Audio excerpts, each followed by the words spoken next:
numero di Italia in 4D, splendori e miserie di una città tutta da bere. La borsa, gli yuppies e la Milano di un futuro che è già passato. Le fotomodelle, da indossatrici a icone pop. Quando la moda finisce in cronaca nera, Antonio Di Bella ci racconta il caso Terry Brunn. E per finire, una giovanissima Valeria Golino racconta i suoi esordi. Tutto questo e molto altro ancora in questo numero di Italia in 4D, che ha per copertina Milano negli anni '80. E per cominciare...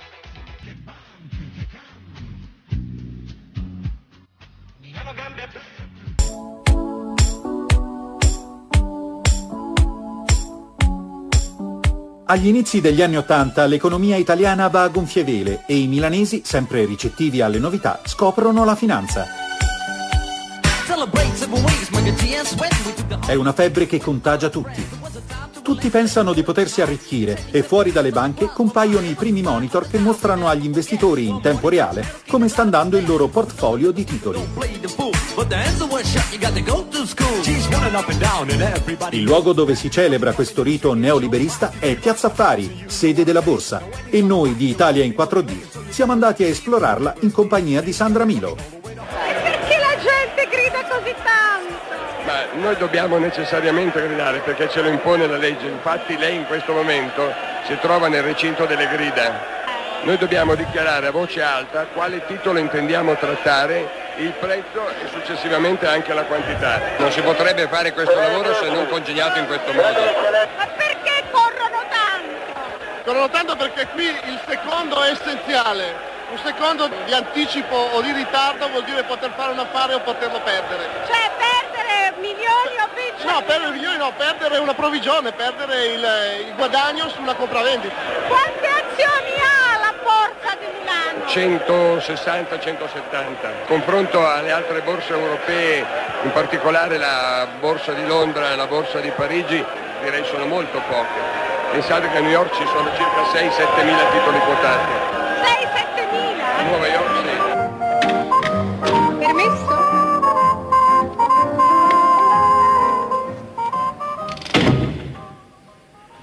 Il presidente della borsa di Milano. Chi è questa gente che compra le azioni? I grandi capitalisti? I grandi capitalisti non hanno bisogno della borsa, i grandi capitalisti le loro operazioni le fanno fuori borsa con le loro finanziarie, le loro banche, eccetera. La borsa è il mercato di investimento dei piccoli e medi risparmiatori. Il medio e il piccolo risparmiatore che vuole acquistare dei titoli di borsa, come fa? A chi si rivolge? Dove li acquista? Il risparmiatore può tranquillamente rivolgersi a un agente di cambio che è un intermediario, oltre che un consulente e spesso anche un amico del risparmiatore. Oppure si possono rivolgere agli uffici titoli e agli uffici borsa delle varie banche. Lei è un consigliere? Qualcuno che la consiglia? Io ho degli amici che lavorano in borsa, sono degli agenti di cambio e quindi mi danno qualche consiglio. Quest'anno sono andato abbastanza bene. Lei come investe i suoi risparmi? Investo, rischio, perché qui è sempre un rischio in borsa. Investe, non è mica un investire in borsa, è mettere dei soldi a disposizione di chi compra delle azioni e appena vanno su dargliele e guadagnare, non è mica un investire il mio. Ma lei viene qua tutte le mattine? Tutte le mattine, sì. E a che ora si alza la mattina?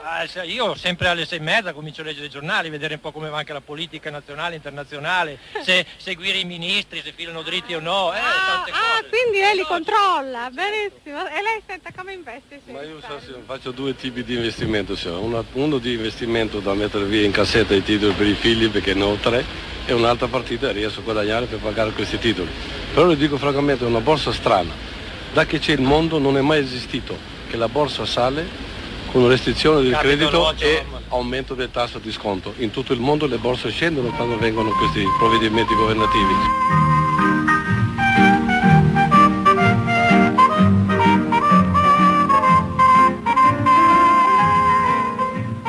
Da Renato Cantoni, personaggio mitico, leggendario della Borsa di Milano, vorremmo sapere che cos'è questa euforia che anima la borsa e quanto tempo durerà? Oggi molti hanno l'euforia del gioco, si buttano e tutte le mattine guardano questi listini, hanno questi numerini che vanno su e giù, ma adesso vanno sempre su. perciò sono tutti un'ebbrezza, quasi ubriachi. Però bisogna considerare che la borsa è un pochettino un posto di cicale, cioè in borsa la storia cicala formica vale in pieno.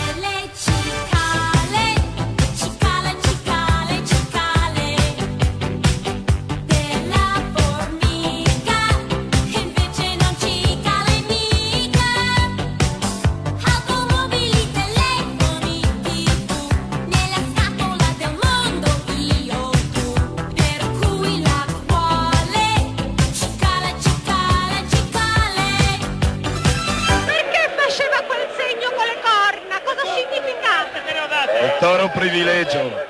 Privilegio, e quel segno così? Vuol dire privilegio. Toro è privilegio. Oppure così. Muovendo il pollice. Muovendo il pollice vuol dire privilegio. Ecco. Nessuno si offende, vero, se fa quel segno? No, nessuno, almeno qua. Ci sono molte donne agenti di cambio?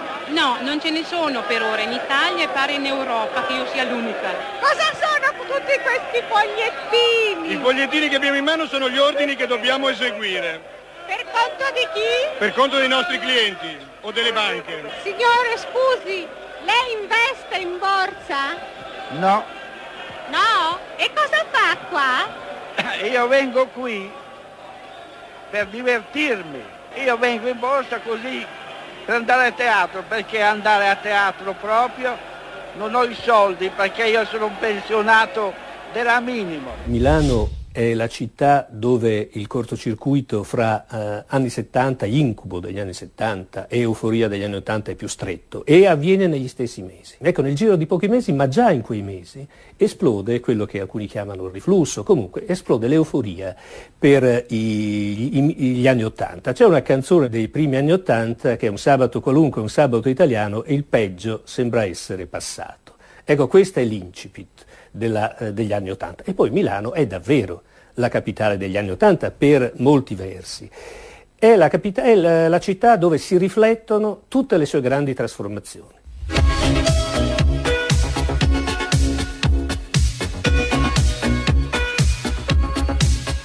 Ma chi sono i protagonisti di questa epoca in cui la finanza la fa da padrone? Non c'è dubbio, sono gli Yuppies, acronimo di Young Urban Professional. Sono giovani, ambiziosi, professionali, lavorano giorno e notte, sono votati al successo a ogni costo e non si vergognano del loro edonismo. Nascono a Wall Street, ma a metà degli anni 80 se ne trovano anche a Milano. È inevitabile quindi che diventino il bersaglio immediato di una satira impietosa dei fratelli Vanzina. Rivista Capital sotto il braccio, lampada abbronzante a portata di faccia, carrierismo ad oltranza, infedeltà coniugale programmatica, soprattutto voglia di successo. Sono gli Yuppies, i giovani emergenti importati, come tutto il resto, dall'America. In Italia gli Yuppies hanno anche una faccia, sono Massimo Boldi, Christian De Sica, Ezio Greggio. Momento memorabile. Ragazzi, in cielo c'è lui. È lui o non è lui? È lui o non è lui? Certo che è lui. Oddio, mi senti i brividi. L'avvocato Giovanni Agnelli. Gianni! Ciao, Cipollino! Passiare in elicottero. Ma noi ce la faremo mai ad arrivare lassù? Ci sono alcuni modelli, in cui a Milano molte volte c'è anche un po' la caricatura. In Italia Yuppi veri con relazioni internazionali non ce n'è tantissimi, ci sono anche appunto i venditori di pacchi, i titoli atipici provocano dei crolli e dei drammi anche umani. C'è insomma una specie di mercante in fiera nel sottobosco. Non c'è solo la forza degli Yuppi, ma comunque anche in America con la crisi della fine degli anni 80 gli Yuppi scompaiono e lasciano ceneri anche a Milano.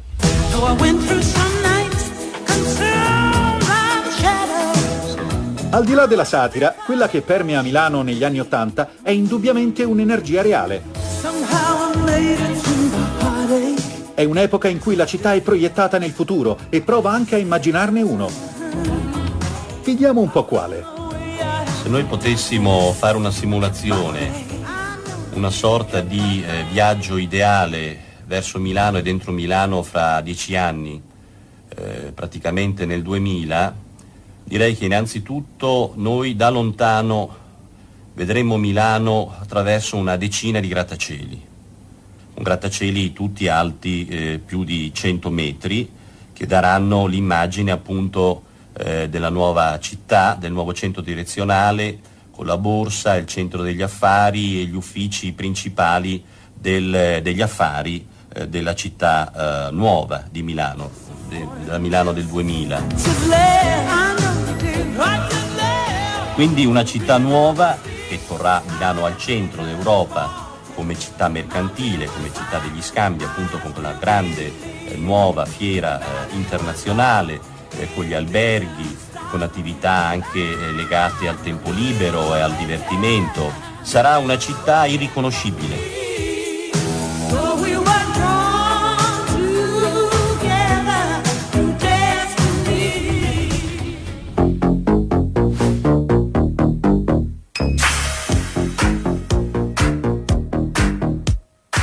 Quando il denaro comincia a circolare, il lavoro non rimane l'unica abituale cornice in cui i milanesi amano vivere.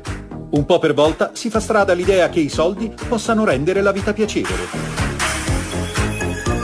E allora andiamo un po' a vedere come si divertono i milanesi mentre la loro diventa una città da bere. Qual è il tipo di spettacolo che preferisci? Cinema. Teatro, decisamente. Opera lirica. Quante volte alla settimana vi organizzate un divertimento? Una o due volte al massimo. E tu? Anche io lo stesso. Viviamo insieme. Abitualmente 2 o 3 volte alla settimana. E poi come va a finire? Che ti diverti o ti annoi? Di solito mi annoio.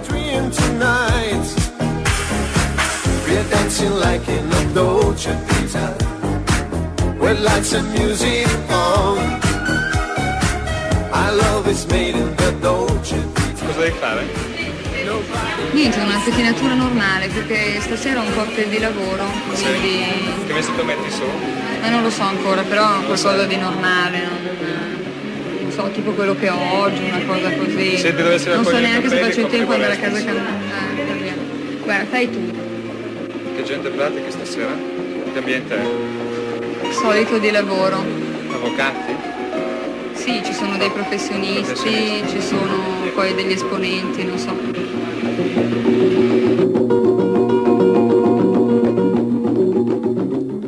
Tu dici che la gente a Milano non si diverte più? Ma secondo me è una città pochissimo godereccia, cioè più che grandi cene, grandi mangiate o al ristorante o fuori non è che ci siano, cioè non è Roma con le sue le piazze, capito, che sei fuori, forse... vai a spasso, ti rinchiudi sempre in casa della gente o al ristorante. Sì, di fatto c'è il problema che forse a Milano la gente è diversa rispetto a quella di Roma.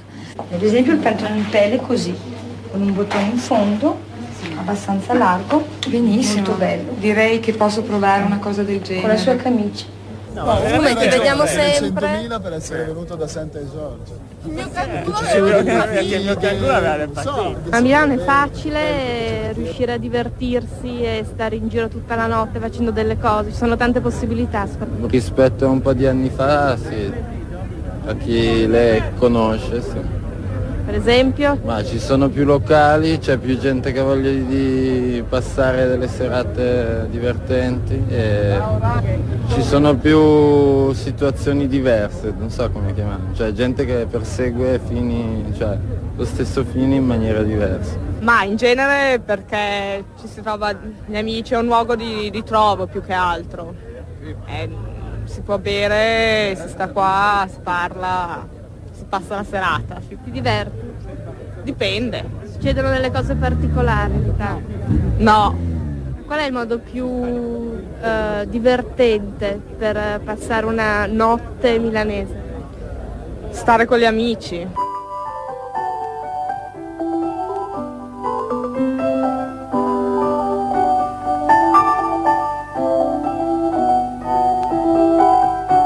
Milano sono tutto tuo, Vincenzo no, non mi rinchiude più.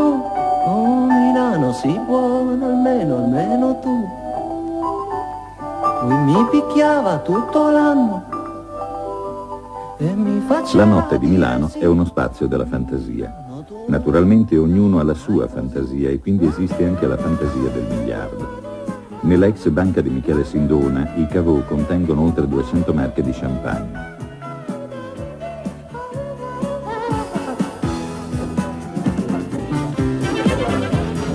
Questo contenitore di sogni e di segreti si chiama Champagneria, appena sotto la Madonnina, appena sopra le mura romane, appena accanto alla borsa. Ostriche e salmone, un risottino dello chef e tante parole a ruota libera. Parlava di stamattina si è bevuta 3 litri di yogurt quando si è svegliata. No. Che sono Afrodisia al massimo. Per fare che cosa? Domanda, per fare che cosa? Per fare domande prima importante, noi parlavate di ostriche afrodisiache. Parole in libertà di gente della notte.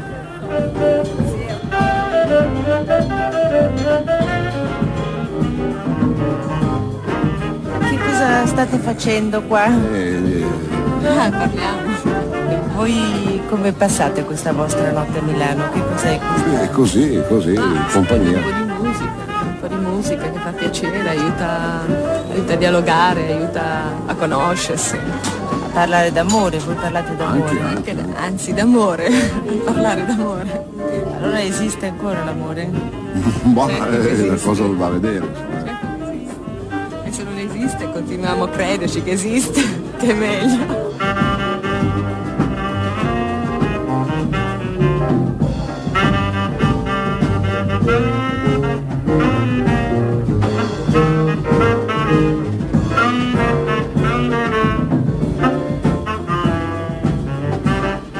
Al capolinea del tram che una volta correva lungo il Naviglio, jazz per un pubblico democratico che usa il jeans da sempre e non perché è di moda, anzi lo usa perché è comodo e resistente.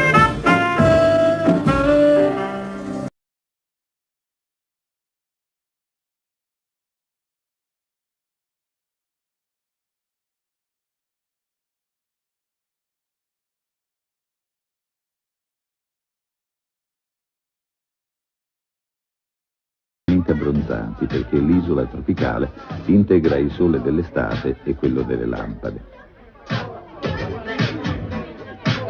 Verso l'alba c'è la discoteca. Direttamente dalle pagine dei rotocalchi si muovono disinvolti noti e meno noti personaggi del jet set, difesi da austeri gorilla al Bar Roma. Fanno talmente spettacolo che qualcuno si accontenta di guardarli entrare.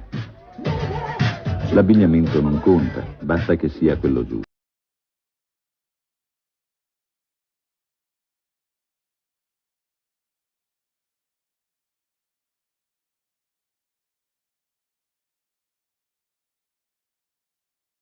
Incomincia l'era del fast food e l'hamburger diventa un must.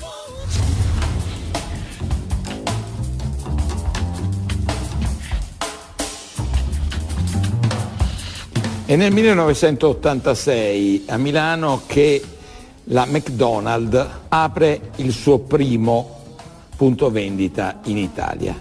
Ma non è il primo luogo in Italia dove si mangiano hamburger, perché già nel 1982 era stata aperta una catena che si chiamava Burghi, che sarebbe poi stata assorbita da McDonald's.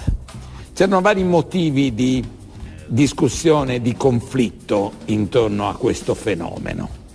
Prima di tutto si sosteneva che i paninari, quelli che per primi presero l'abitudine di consumare presso questi locali, erano tipicamente di destra, per cui essere nemici del panino o dell'hamburger e così via diventava quasi un obbligo per chi di destra non era. Facciamo la hit parade delle ambizioni del paninaro. Ma non so, diciamo, prima sono farsi tante ragazze, poi la moto, vestirsi bene, cioè comprare lo Scott e alla fine, non so, avere il Renegade, ecco, come macchina. Ci fu molto presto una reazione molto critica nei confronti di questi cibi che venivano accusati di essere troppo uniformi a livello mondiale e pronti per un consumo troppo rapido, fast food, cibo rapido per l'appunto. Alla fin fine di essere troppo americani. Come sink your teeth into a McDonald's Big Mac. It's the one and only taste. One and only taste. For the fiddlers in Tennessee. The one and only taste. One and only taste. In Washington DC. Nasce così il concetto di slow food, nasce una campagna che avrebbe fruttato un notevole successo ai suoi sostenitori. Ma lo slow food non fece niente per frenare il successo degli hamburger e del fast food. Successo che deve essere, secondo me, capito in tutte le sue componenti. La sua principale componente, io credo, è l'idea del franchising.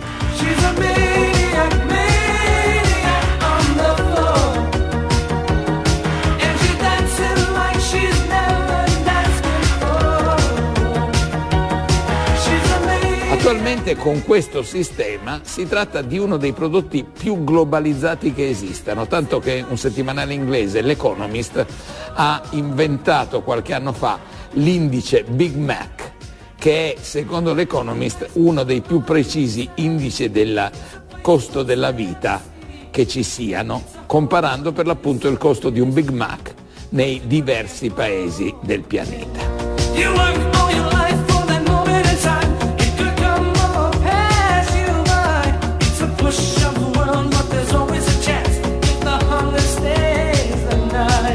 In generale bisogna dire che il cibo rapido, il cibo da consumare velocemente, non è un'invenzione di McDonald's, è un'antichissima tradizione italiana.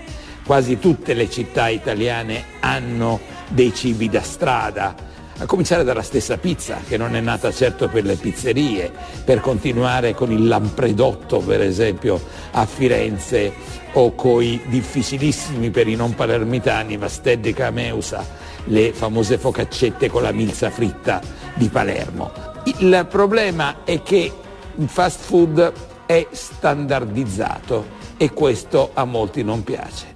Vale però forse la pena di ricordare che, come ha scritto qualche mese fa Philip Roth, il grande scrittore americano, i fast food, in particolare i McDonald's, sono i luoghi dove vanno a mangiare spesso i più poveri.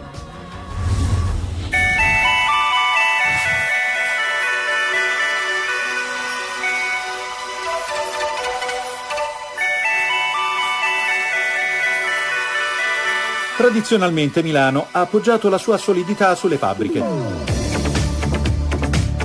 Adesso si fa avanti una nuova categoria di imprenditori, che sono soprattutto dei creativi. Sono gli stilisti, ed è con loro che la moda italiana si afferma nel mondo. Ad aprire la strada è Giorgio Armani, che veste Richard Gere in American Gigolo e si guadagna una copertina del Time. Beautiful. The promise of love was written on your face. You led me on with untrue kisses. Oh, you held me captive in your false embrace, quicker than I could bat an eye. Seemed you were telling me goodbye. Just a minute ago your love was here. It seemed to disappear. Sweetness was only heartaches, camouflage. The love I saw in you just a... Abbiamo rubato del tempo prezioso ormai. Ecco, visto che le fotomodelle proprio le curi personalmente tu, cioè dai gli ultimi tocchi tu, ecco. Nonostante questo successo che hai, riesci a fare ancora questo? Ma io credo che questa sia una parte divertente del mio lavoro, no? Cioè di arrivare alla fine, cioè tu studi per molti mesi queste cose, le studi prima disegnandole, poi vedendo i tessuti, poi facendo l'assemblaggio dell'uno e dell'altro, e credo che quando tu vedi una fotomodella vestita col tuo capo finale è una grande soddisfazione, e credo che faccia parte anche di questa soddisfazione dire alla fotomodella come deve presentare questo capo, come deve viverlo soprattutto, e non delegare a nessun altro. È una cosa che mi interessa moltissimo. Che cosa chiedi tu a una fotomodella?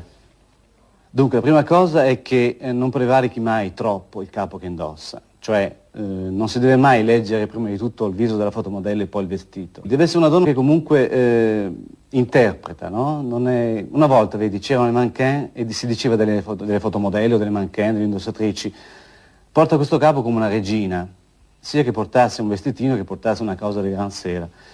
Io credo che adesso le cose sono molto cambiate, cioè la fotomodella e l'indossatrice devono portare i vestiti a seconda del tipo di vestito, interpretarlo, no? non è detto che devono essere tutti grandi abiti da sera, si possono presentare in pedana oppure sul set di uno studio fotografico degli abiti semplici, della maglieria facile, dello sportswear molto casuale. E quindi bisogna interpretarlo, bisogna essere molto coerenti con quello che si indossa, bisogna avere quella famosa lampadina negli occhi. Milano diventa la capitale del prêt-à-porter, cioè dell'abito confezionato d'autore, diciamo, e questa è una rivoluzione assoluta, cioè rompe la divisione precedente fra l'élite ristrettissima che va dagli stilisti all'abito esclusivo e la grande massa della popolazione che ha abiti confezionati a basso prezzo. Adesso abbiamo l'abito confezionato d'autore. La risposta ai figli del miracolo economico, ai giovani, alle donne che hanno nuovi gusti, nuove esigenze, nuove possibilità e nuove aspirazioni culturali.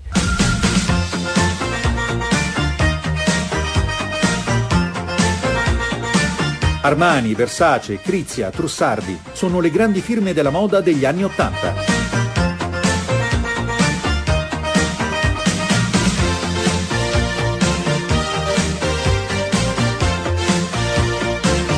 È però un altro italiano, il trevigiano Luciano Benetton, a intuire che la moda è divenuta ormai un fenomeno di massa. La diffusione della moda di massa non sarebbe stata possibile senza l'industria. Una delle più attive è sorta presso Treviso. L'espansione della moda incomincia verso la fine degli anni 60, nasce come fenomeno di cambiamento di vita, cambiamento della società anche, così nel periodo della contestazione, e noi vediamo certi fenomeni applicabili e soggetti a una interpretazione anche da parte dell'industria. In quel momento i giovani sentivano di voler far parte di una società che si evolveva e soprattutto volevano partecipare. Noi abbiamo cercato di utilizzare questa esperienza per trovarci in una situazione favorevole in prospettiva.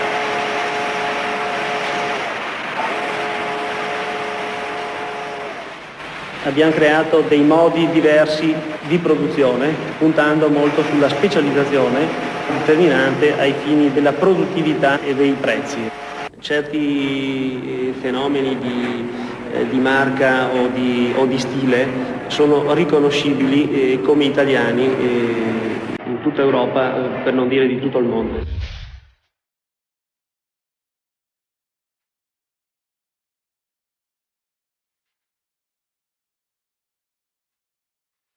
Se la moda diventa una voce importantissima dell'economia, è inevitabile che un'altra figura entri prepotentemente nell'immaginario collettivo degli anni '80, la modella.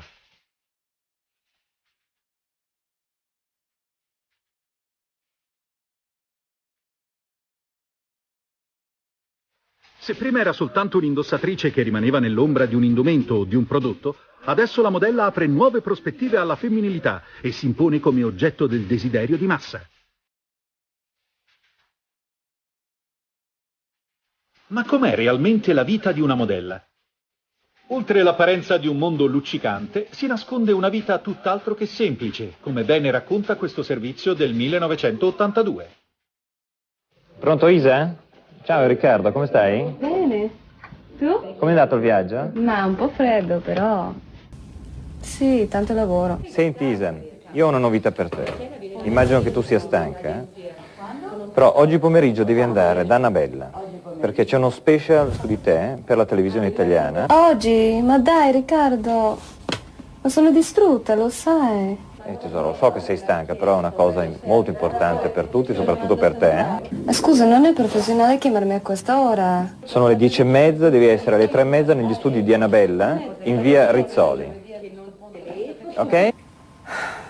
Va bene. Ok? Ci vediamo, ciao.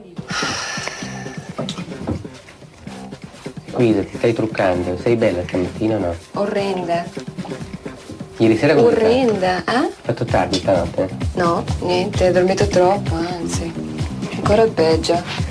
E 2 anni e mezzo fai questa vita, no? Sei pentita? Cosa vuol dire pentita? Cioè non vorresti tornare indietro?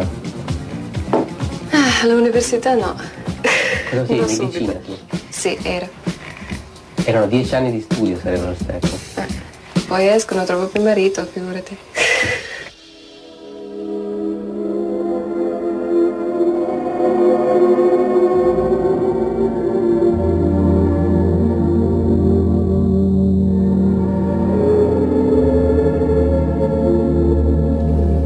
so, 2, forse 3 anni ancora. Dipende come va. Mi sto iniziando molto bene, no? Adesso sì, per adesso. In Italia dicono che piove sul bagnato. Tu hai sposato, anzi, scusate, scusami. Stai calmo. Hai un uomo che così dicono che sia miliardario. Ecco. Sì, ma non vuol dire niente, cioè, insomma. Ci sono tanti. No. Preferisci ricevere un mazzo di fiori o un brillante? Un brillante, non muore.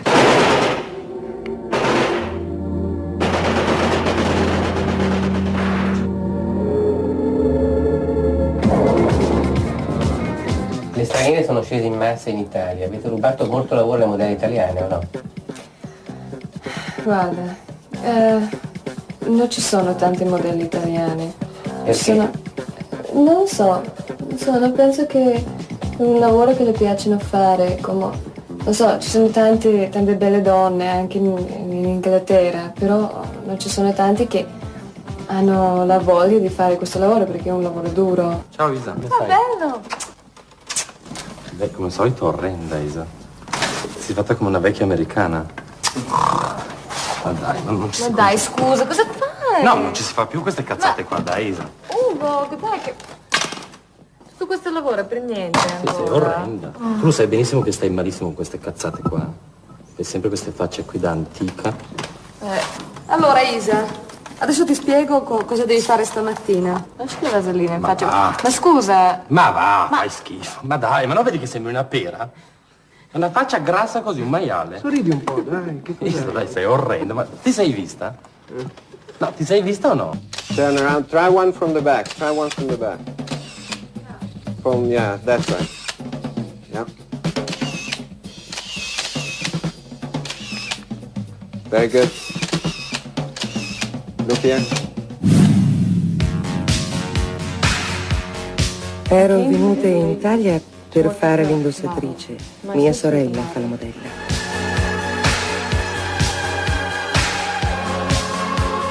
Diventare oggetto del desiderio non è sempre una cosa facile.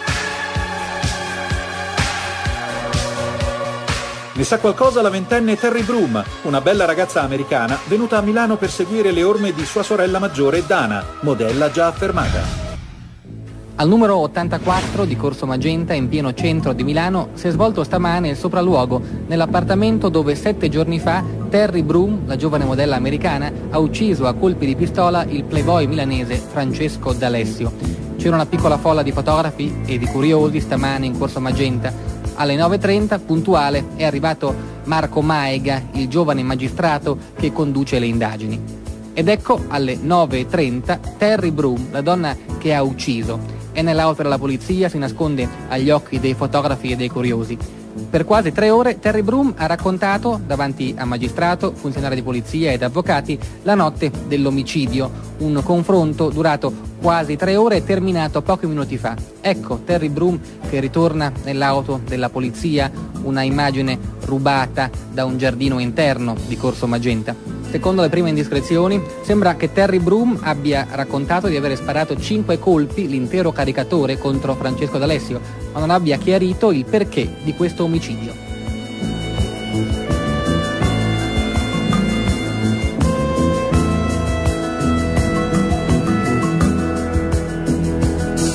Ho seguito fin dalle prime ore del delitto, con lunghe attese di noi cronisti davanti alla casa di Corso Magenta. Ho incontrato Terry Broom poco dopo l'arresto in questura, allora a capo della mobile era Achille Serra, che passò anche qualche guaio per avermela fatta riprendere e intervistare al volo nei corridoi della questura.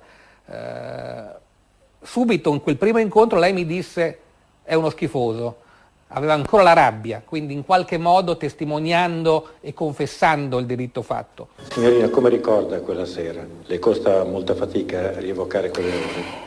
Sì, per me è molto penoso ricordare. Ero andata a casa di Francesco sotto l'influenza della droga e dell'alcol. Erano le prime ore del mattino di lunedì. Volevo parlare con Francesco dei problemi che avevo con lui in società. Ogni volta che ci incontravamo in pubblico era un vero disastro. E Francesco mi ridicolizzava sempre. Io ero andata nel suo appartamento, nell'appartamento di Francesco, per cercare di parlare con lui. Volevo parlare dei miei problemi, chiedergli per favore di smetterla di umiliarmi ogni volta che ci incontravamo in pubblico. Ma poi è andata a finire che c'è stata una colluttazione. Io non capivo più niente. Era terribile. La pistola sparata e Francesco è morto. Io non so cosa sia successo. È stato senz'altro un tremendo errore che non era premeditato. Non ero assolutamente andata là per uccidere Francesco. Io ero andata solo per parlare con lui. E poi la cosa si trasformò in un incubo. E da allora io continuo a vivere con questo incubo. Terry Broom era una delle molte vittime, giovani, aspiranti modelle o modelle, di uomini senza scrupoli, ricchi, prepotenti, maschilisti, che volevano usarle. Ovviamente si può dire che era un gioco aperto e chi andava in quelle feste, in quelle ammucchiate, in qualche modo sapeva a cosa andava incontro. Ma D'Alessio, l'uomo che lei ha ucciso alla fine, è andato oltre, l'ha dileggiata, l'ha provocata, l'ha umiliata, provocando una reazione anche esacerbata dall'uso di cocaina, che è l'omicidio. Ma in quel senso, fino al momento dell'omicidio, Terry Broom è stata una delle molte vittime.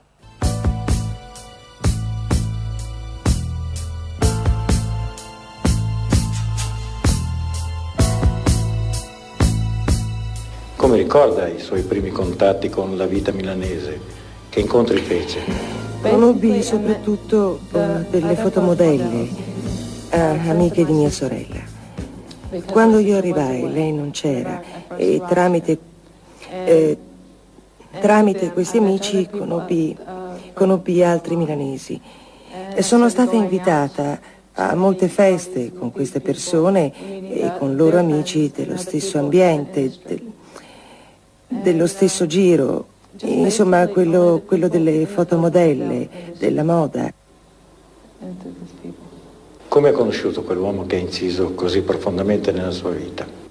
In mezzo a questa gente, tra le fotomodelle, alle feste.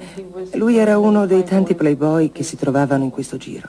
Terry Broom era una ragazza con molti problemi, violenze sessuali alle spalle, come molte americane, famiglie disfunzionali, e si era buttata a Milano inseguendo la sorella, che era modella vera, e cercando quello che ogni giovane ragazza americana cerca, la realizzazione, il sogno magari in un'Italia romanticizzata dalle scarse letture, magari il Principe Azzurro, o comunque una carriera, o comunque una fuga dalla provincia americana che era per lei legata a brutti ricordi. È precipitata, è approdata in una Milano cinica e con poca attenzione per i sogni di una ragazza di provincia, ed è finita così. In questi mesi che cosa è cambiato in lei? Ho trovato soprattutto la pace interiore. Io per la prima volta da molti anni a questa parte ho trovato la pace dell'animo.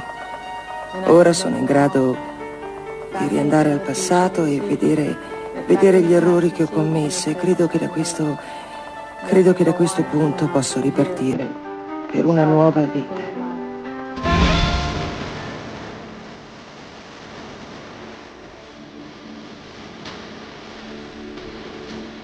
Terry Broom è stata decisamente sfortunata, ma una cosa è certa: negli anni '80 l'Italia è un posto dove gli americani vengono in cerca dell'America. È quello che accade a Carol Alt, la modella newyorkese lanciata dai fratelli Vanzina in via Monte Napoleone. La competizione non mi dispiace, è una cosa sana. Quando un cliente ti chiama sei sicura che lo fa perché gli piace il tuo modo di lavorare e non perché sei l'unica ragazza disponibile. Questo stimola a lavorare di più e meglio.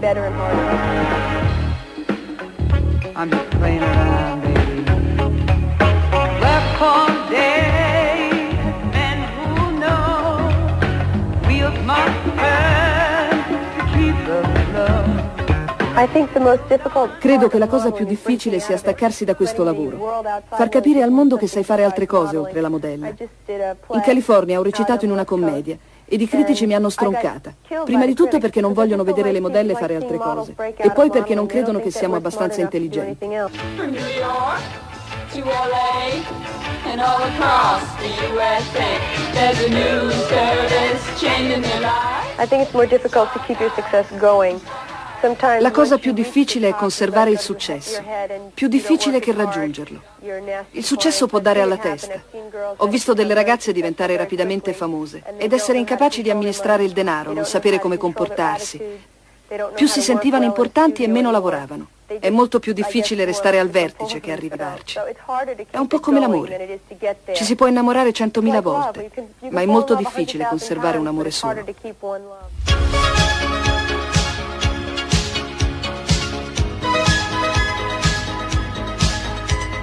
Il successo non ha dato alla testa una giovanissima attrice che ha debuttato come modella a metà degli anni '80. Stiamo parlando di Valeria Golino, che in questo servizio si racconta ad Antonio Lubrano. Valeria, potrei sapere a che età ha fatto l'amore per la prima volta?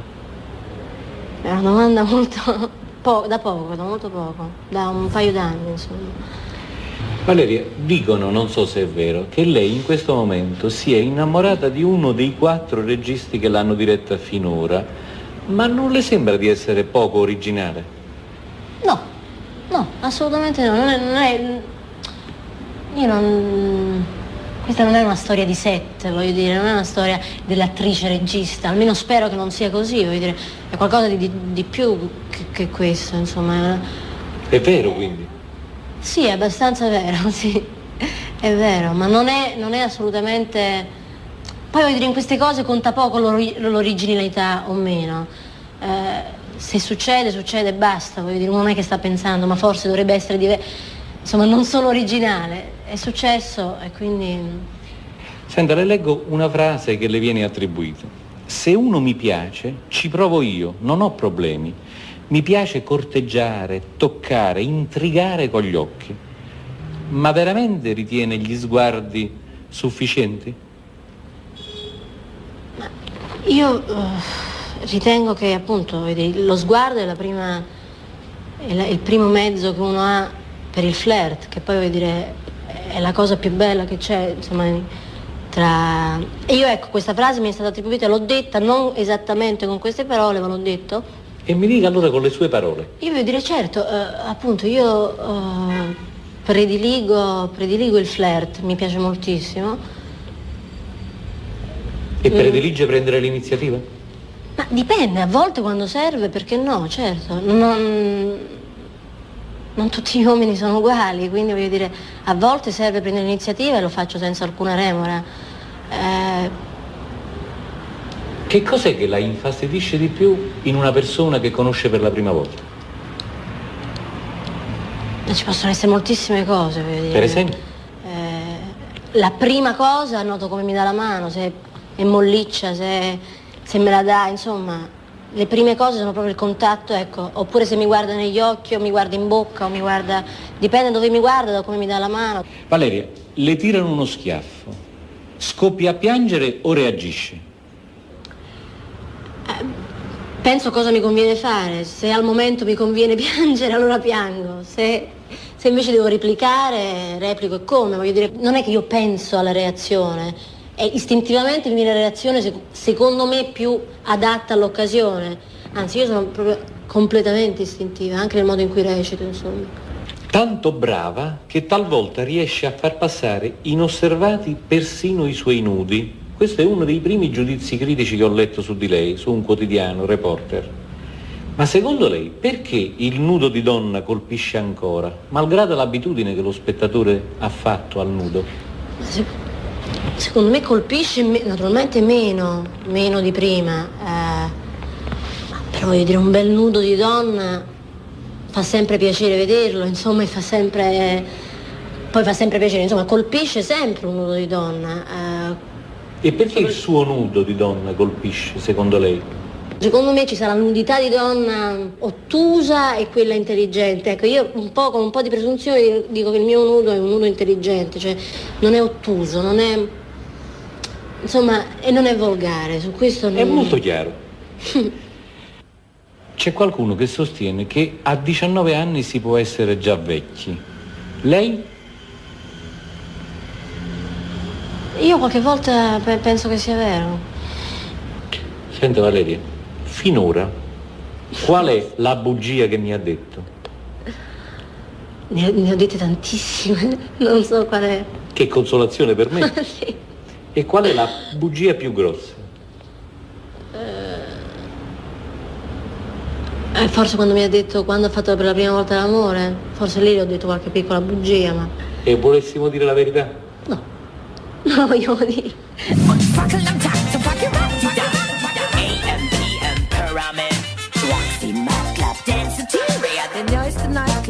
Nel giro di pochi anni l'italiana Valeria Golino si troverà a girare film di successo negli Stati Uniti.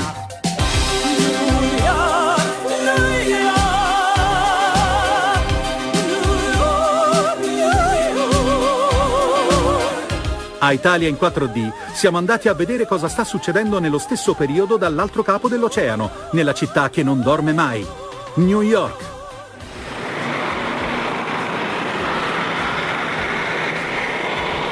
Il centro di New York è continuamente percorso da carrelli spinti a mano. Le difficoltà di parcheggio hanno rivalutato questo vecchio sistema di trasporto nella metropoli più meccanizzata del mondo. I carrelli trasportano vestiti. È solo un piccolo segno dell'enorme consumo di abbigliamento che avviene in questa città, come in tante altre del mondo. Il boom della moda è un fenomeno recente che ha raggiunto ormai fatturati imponenti. Gli stilisti immaginano, le riviste propongono, ma il luogo di verifica di ogni novità resta sempre la strada. Osservando la folla di una grande città, l'impressione è di notevole semplicità e di uniformità nel vestire. In fondo, nella moda, ciascuno dichiara il bisogno di appartenere a una stessa comunità. Certo c'è chi ricorre a un particolare bizzarro per fuggire il conformismo. Qualcuno si personalizza conservando vecchi simboli. Altri adottano soluzioni stravaganti, individualiste e provocatorie.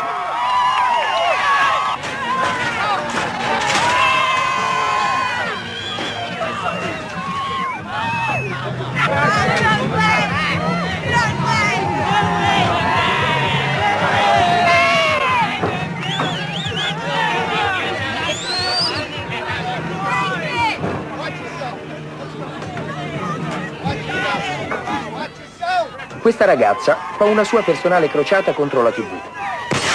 Spacca televisori in pubblico per incitare la gente a liberarsi dalla schiavitù del video.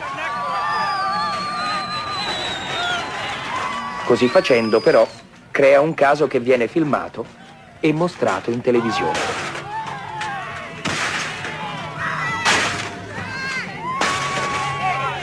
Non si sfugge alla televisione come non si sfugge alla moda. Chi respinge la moda finisce per costruirne una nuova, la moda dell'antimoda.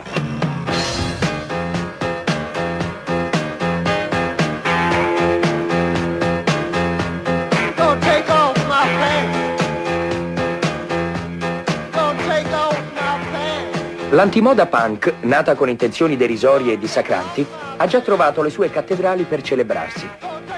In questa esibizione di modelli punk, tutto è volutamente squallido. Gli abiti ordinari, le donne volgari.